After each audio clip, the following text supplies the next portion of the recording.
मोठी बातमी सध्या कधी नव्हती तेवढी. संभाजीनगरमधनं मोठी बातमी. एक मोठी बातमी आपण पाहतोय संभाजीनगर मधून रशीद मामू तिथे त्यांचा विजय झालेला आहे. रशीद मामू ज्यांच्या नावावरून संभाजीनगर मध्ये मोठी खळबळ माजली होती आणि मोठं राजकारण आपलं होतं, त्याच रशीद मामूंना आता विजय मिळाला आहे.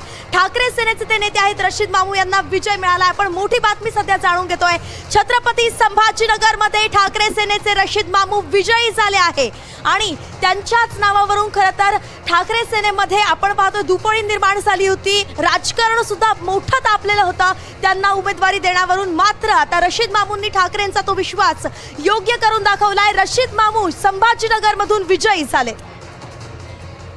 हे तेच रशीद मामू आहेत ज्यांच्यावरनं शिवसेनेतच म्हणजे उद्धव बाळासाहेब ठाकरे पक्षातच दुफळी होती. चंद्रकांत खैऱ्यांचं मत वेगळं होतं आणि तरीसुद्धा दानवेंचं मत वेगळं होतं, तरीसुद्धा त्यांना उमेदवारी देण्यात आली होती. सभेतही काय झालं आपण सगळ्यांनी पाहिलं त्यावेळेला की त्यांना शेवटी दुसऱ्या मंचावर पाठवायला लागलं. संभाजीनगरमध्ये भाजपला फार चांगलं यश मिळालं आहे, पण MIMला तिथे मिळत असलेल्या जागा आणि रशीद मामूंसारखे तुमचे आक्षेप असलेले उमेदवार. चला, उद्धव मामूंना रशीद मामू भेटले कमी आहे का? आता उद्धव मामू याचा अर्थ माजी मुख्यमंत्री असा मी करतोय, त्यामुळे तुम्ही कृपया गैरसमज करून घेऊ नका.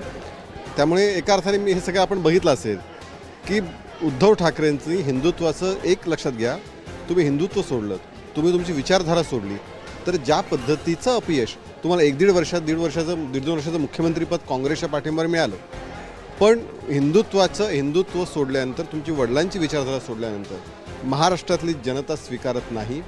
व एका त्याचा विश्वासघाताने मिळालेल्या मुख्यमंत्रीपदानंतर पुढची 4 लोकसभेचा वापर सोडला तर उद्धव ठाकरे सातत्याने त्यांचा पक्ष हा या लोक नाकारतात, ते सातत्याने त्यांचा पक्ष उभाटा हा पराभूत होतो आहे.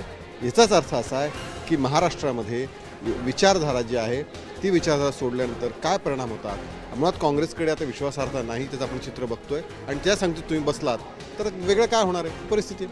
बरं.